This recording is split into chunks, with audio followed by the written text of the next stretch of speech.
ज्यादा से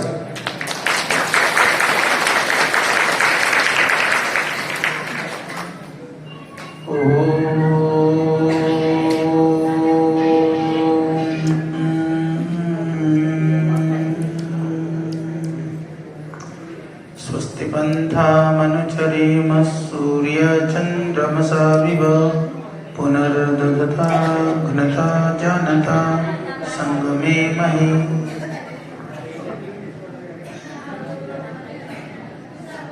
भागवत कथा के इस दिव्य आयोजन की सूत्रधार संकल्प भावना और संवेदना जिनके मन में आई,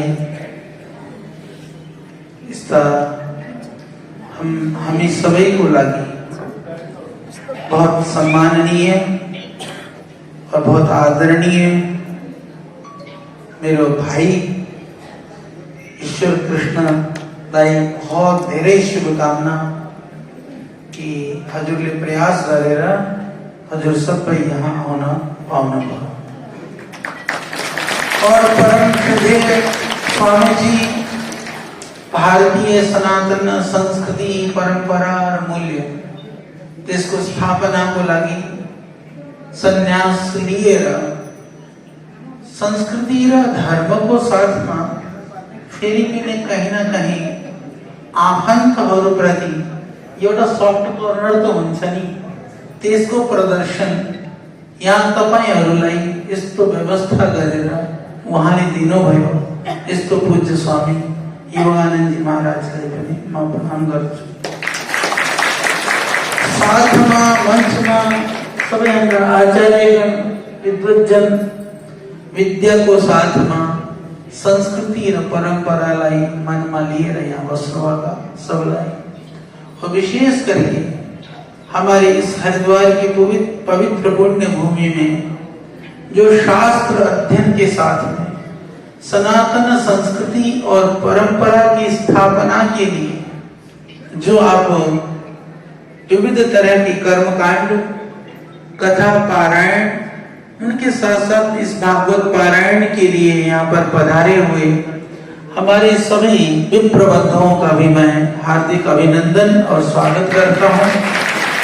जैसा कि अभी आपसे निवेदन किया आचार्य जी ने, हमारे आदरणीय ईश्वर कृष्ण जी ने, कि आप सब देखिए शास्त्र, हमें शास्त्र को नेत्र कहा गया, तो शास्त्र हमें नेत्र के रूप में पथ प्रदर्शन करते हैं। तो हमारे नेत्र को सुंदरता के साथ में लोगों को रास्ता दिखाने के लिए मदद करने का काम ब्राह्मण करते हैं। तो उस कर्तव्य को आप बहुत अच्छी तरह से करेंगे, सच मानिए। बाकी जितने पण यहाँ पाल का मैंने देखा छू हमरो आमा बुआ दाजू भाई दीदी बहनी जहाँ जहाँ बाड़ा पर अलग अलग ठाव वाले यहाँ पाल भएको छ। यो हजुरको श्रद्धा समर्पण नहीं होनी। ये जाड़ा को मौसम में टाढा टाढाबाट बिना कुनै संसाधन या सुख सुविधा को आशा बिना गरेर तो भगवानले निश्चित नै कृपा गर्नुहुन्छ कि हजुरहरुको मनमा भएको जो शुभ संकल्प छ, जो श्रद्धा र विश्वास आफ्नो संस्कृति सनातन परंपरा को स्थापना को लागि जीवन जिएर अरूलाई प्रेरणा दिनको जो हजुरहरुको प्रयास हो भगवानले त्यसलाई अवश्य नै पूर्ण गर्नेछन्। व्यक्ति संसारबाट मुक्त पनि हुन सक्छ, मोक्षमा स्वर्गमा साकेत धाममा गोलोक धाममा जति पनि शब्दहरूले हामीले प्रयोग गरिन्छ त्यहाँ जान सक्छ। त्यहाँ जानको लागि भौतिक संसाधनले हैन, हाम्रो श्रद्धा भक्ति र हाम्रो भावनाले हामी त्यहाँ जान सक्छौँ। यदि साधन ले पैसा ले ત્યાં जाना पाइन्थ्यो भाई तो जति पैसा भएगा मान्छेहरू छन् तिनीहरूले भेजी तपाईँ हामीहरूलाई चाहिँ कहीं नम्बर नै लाग्न दिन्थेनन् क्या। त्यही भएर कहाँको लागि यो संसारको साधनको आवश्यकता तो हुन्छ, आवश्यकता यसको लागि हुन्छ। वहाँबाट यहाँ आउँदाखेरि पनि बसले पनि बिना पैसा दिए तो लाउँदैन, लिएर आउँदैन। चाहे जाडो भयो केही कपडा पनि केही किन्न जाने हो भने पनि बिना पैसा दिए दिँदैन। तो पैसाको पनि आवश्यकता छ संसारमा, साधनको पनि आवश्यकता छ। साधनको आवश्यकता शरीर निर्वाहको लागि छ, शरीर चलाउनको लागि। जो ये हमारा शरीर है उसको चलाने के लिए साधन चाहिए। साधन होता है, साधन कभी साध्य नहीं हो सकता है। तो साध्य दुनिया की चीजें नहीं है, दुनिया की चीजों से हमें उस परम पिता परमेश्वर को साधना है। यह हमारा जीवन का लक्ष्य और हमारा उद्देश्य होना चाहिए। शायद वही श्रद्धा, वही लक्ष्य, वही भावना आपको इतना दूर इस सर्दी के मौसम में सारी प्रतिकूलताओं और परेशानियों को सहन करते हुए भी यहाँ लेकर के आई है। इसीलिए मैं तो आप सबके दर्शन के लिए यहाँ पर आया हूँ। आपकी श्रद्धा को नमन है, आपकी भक्ति को नमन है, आपकी भावनाओं को प्रणाम है। आपकी श्रद्धा भक्ति सच में जितनी आपकी भक्ति बढ़ेगी उस भक्ति को कोई चुरा नहीं सकता, कोई छीन नहीं सकता। और वह भक्ति आपको कल्याण के मार्ग पर ले जाकर के आपको परम कल्याण करने वाली है। इतनी श्रद्धा र भक्ति जस्तो श्रद्धे स्वामीजीले भन्नुभयो जस्तो समूह में यसरी गुजरातीमा पनि गुजराती जो लोग हैं उनमें भी एक परंपरा है, समूह में आते हैं कम साधन होने पर भी। परंतु नेपालियों की जो भक्ति है ना, मैं कहता हूँ कि पूरे सनातन परंपरा को मानने वाले लोगों के लिए, देखिए नेपाल और भारत तो यह तो राजनीतिक सीमाओं की मर्यादाएं हैं, परंतु सांस्कृतिक सीमाओं की सांस्कृतिक मर्यादाओं की कोई सीमा नहीं होती है, क्योंकि संस्कृति असीम होती है। उस संस्कृति से बंधे हुए आप और हम यानी जितने भी सनातन वैदिक परंपरा का श्रद्धा का यदि पक्ष को दिखाना हो तो मैं कहता हूँ नेपाल और नेपालियों की श्रद्धा को पूरी दुनिया के लोगों को देखना चाहिए। तो ये आपकी श्रद्धा है, आपकी भक्ति है, आप यहाँ पर आए हो तो मेरी बहुत आप सबके लिए मंगल कामना है, शुभ भावना है। पर एक निवेदन मैं और करना चाहता हूँ, क्योंकि यह अन्न जल से यह देह शरीर भारतवर्ष का ऋणी है, परंतु जिस माँ पिता के रक्त से यह देह बना है उसका अन्न जल तो उस नेपाल की पवित्र माटी उस भूमि में आया है, तो वहां का भी ऋण मेरे सर पर है। मैं हमेशा महसूस करता हूँ वहां का भी मैं ऋणी हूँ। और मैं चौड़े पर डंके की चोट पर कहता हूँ इस बात को, कोई ऐसा कुछ छिपा करके या आगे पीछे की बात नहीं है। तो वहां के लिए मैं देखता हूँ तो मुझे कभी कभी बहुत, देखिए भारतवर्ष की विविध तरह की समस्याएं हैं, इस देश की समस्याओं को दूर करने के लिए भी हम अहरनिश लगे हुए हैं।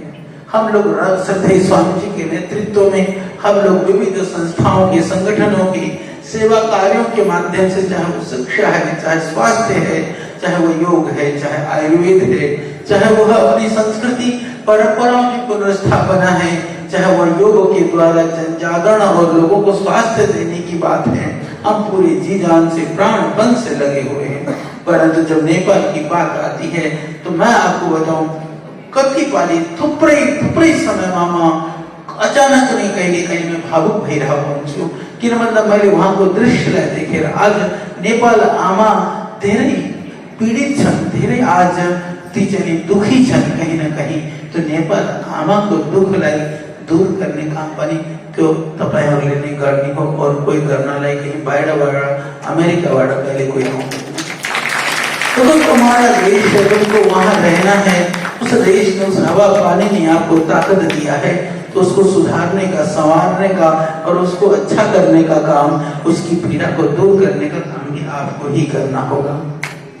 आज कहीं राजनीतिक अस्थिरता ने वहां पर नेपाल को बहुत ही अलग स्थिति में पहुंचाया है, तो वहीं सांस्कृतिक चुनौतियां बहुत महत्वपूर्ण बनी हुई है।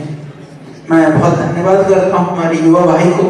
ऐसे युवक एक नहीं यदि कुछ हर जिला में एउटा भय, पहले तो हमारे जमाना में तो 75 जिला होते, 77 78 गति भय 77 जिला भई सके।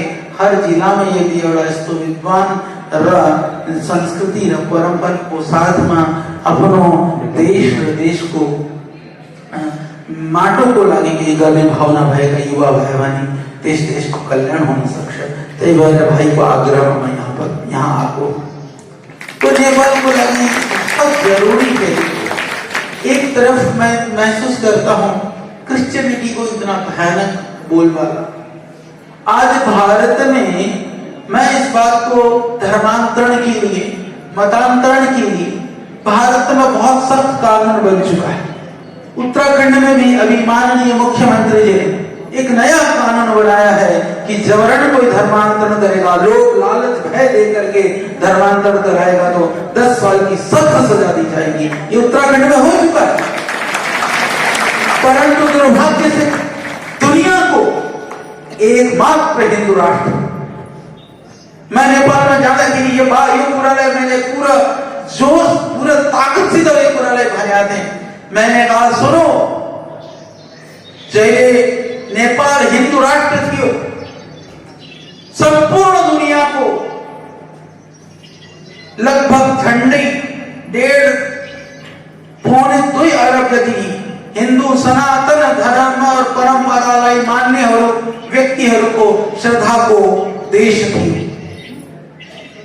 हिंदू धर्म खत्म भयो भने हामीले खत्म गरेर के पायौं, परंतु दुनिया को 1.5 अरब भन्दा धेरै मान्छेहरूको श्रद्धालाई हामीले खत्म गर्यो। केही व्यक्तिहरू देखो देशमा बिकाउ अलिकति हुन्छ, परंतु उन्होंने गरेको गलत काम को परिणाम पूरा देशलाई भोग्न पर्छ। कहीं न कहीं नेपाल त्यस्तो स्थितिबाट आज वो देश गुजर रहा है। ऐसी स्थिति में आज छ त्यसबाट बाहिर कसरी निकाल्ने? अरे एक पाली को मासु भात खाएर क्रिश्चियन बनिरहेछन् त्यहाँ, हालत खराब छ। तो कसरी बचाउने? यो तपाईहरुको जिम्मेदारी।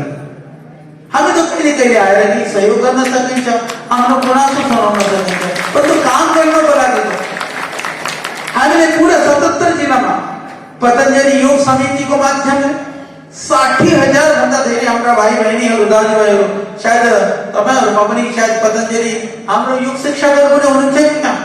केही योग सिकेका या योग सिकाउनेहरू छ कोही? तो एक दो तो मिलेंगे भी जो बहनी उठाउनु भयो। तो ये जाकर के योग पनि सिक्नु, योग पनि गर्नु, जहाँबाट पनि आएको त्यो जिल्लालाई कुनै पनि रूपमा, चाहे तो धर्मान्तरण चाहे धर्मको नाममा जो विकृतिहरू छ, ये ध्यान राख्नु। धर्मको नाममा यदि विकृति छ भने तो विकृतिलाई सुधार्ने हामीले, परन्तु धर्मको नाममा जसले धर्मलाई छुडाउने काम गर्छ तिनीहरूलाई पनि नछोड्ने हामीले। उनका इलाज करो। स्थितियां एक बार ध्यान रखो, यदि आफ्नो घर वरिपरि धर्मान्तरणको जो भयानक स्थिति छ त्यहाँ, त्यसले के नुकसान हुन्छ? त्यसले नुकसान सिर्फ धर्मको हानि होइन, भविष्यमा राष्ट्रियता र राष्ट्रको एउटा वजुदको पहिचानको पनि समस्या हुनेछ। ये हमेशा ध्यान रखना। नेपाल में धर्मांतरण होने से धर्म की हानि नहीं, आने वाले समय में भविष्य में नेपाल की पहचान और नेपाल की अस्तित्व की जो है वो अस्तित्व का प्रश्न है। इसके लिए जरूरी है अपने आप चेतन होना, अपनी पीढ़ियों को, अपने बच्चों को आप चेतन और जागरूक रखना। यदि परंपराएं नहीं बची, धर्म नहीं बचा, तो फिर कुछ भी नहीं बचेगा। तो इसीलिए मैं आया हूं आप सबको जगाने के लिए, आप सबको चेतन करने के लिए। म जानी हो नेपाल अहिले 1-2 महिनापछि मेरो प्रवासको मैले योजना बनाउँदै छु। अलिकति फरवरी 13 मेरा प्रयास था कि अलग अलग प्रांत में गए, अलग अलग जिला में गए काम करने को लगा। तो धेरै काम करने आवश्यकता है। मेरो मन में भावना है, संवेदना है, त्यसको लागि मैले काम गरि नै रहेको छु। पुनरअपि हजुरहरु चाहिँ हाम्रो शक्ति ताकत बनेर जस्तो ईश्वर कृष्ण जस्ता समर्पित युवा विद्वान व्यक्तित्वहरूको साथ दिएर त्यो कामलाई अगाडि बढाउन सकिन्छ। त्यसरी सबैले जस्तो जस्तो सामर्थ्य छ, सबै काम पैसाले पनि हुँदैन के।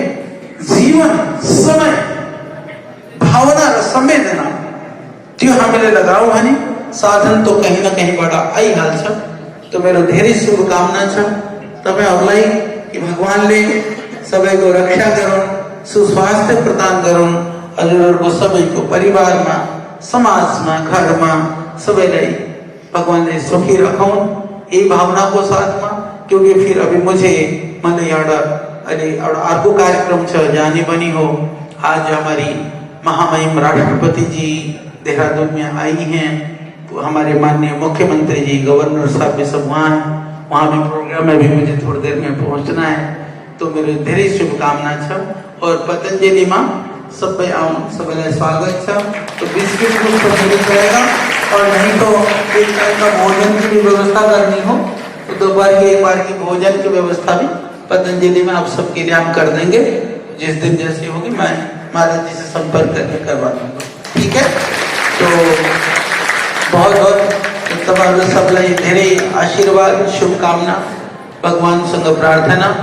और पूज्य महाराज जी, तो अभी आप कभी भी आइएगा तो हम ही यति को तो धेरै नजदीक गए होंगे। यहाँ पर ही जो महाराज जी को आश्रम को बिल्डिंग को दीवार में लागे गयो एउटा भवन पनि पतंजलि को नहीं, हाम्रो स्टाफ रहन्छ यहाँ। और यहाँ उतापट्टि जाँदाखेरि पतंजलि को जो दिव्य योग मंदिर ट्रस्ट को नाम में जो भवन छ त्यहाँबाट नि हामीले यो पतंजलि योगपीठ को अभियान शुरू गरेको हो। यहाँ एकदम नजदीक में नै छ। म रहनको लागि त्यही नै रहन्छु। हालांकि बिहान निस्केर जान्छु, राति आउँछु, पर रहनको लागि त्यही आश्रममा नै रहन्छु। मलाई यस्तो लाग्छ कि यो मेरो रेजिडेंस हो, बाकी सब मेरो ऑफिस हो, यो फिलिंग आउँछ। त्यही भएर अरू केही काम नहीं। यहाँबाट करिबन 15-16 किलोमिटर छ पतंजलि। सधैँ बिहान जान्छु, साँझ आउँछु, यही भएर जान्छु र आउँछु।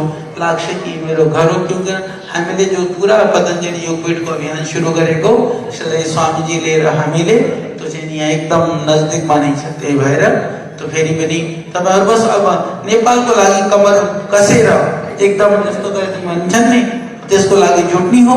आउने इतिहासले कहिले फेरि यो नभनोस् कि नेपाल एकदम दयनीय स्थितिमा थियो। धर्म र संस्कृतिलाई विध्वंसनको स्थितिमा थियो। त्यतिखेर मेरा आमा बुबाहरू, मेरो दाजुभाइहरूले केही पनि गरेका थिएनन्। यो भनेर आउने पिढीहरूले तपाईहरुलाई चाहिँ नि कहिल्यै वो नभनोस् कि जस्तो उनीहरूको मन में कभी ये भाव न आए कि मेरे माँ बाप ने कुछ किया होता तो हमारी ये दुर्दशा ना होती। ध्यान रखना, अपने लिए सही, अपने लिए सही, अपने लिए करो।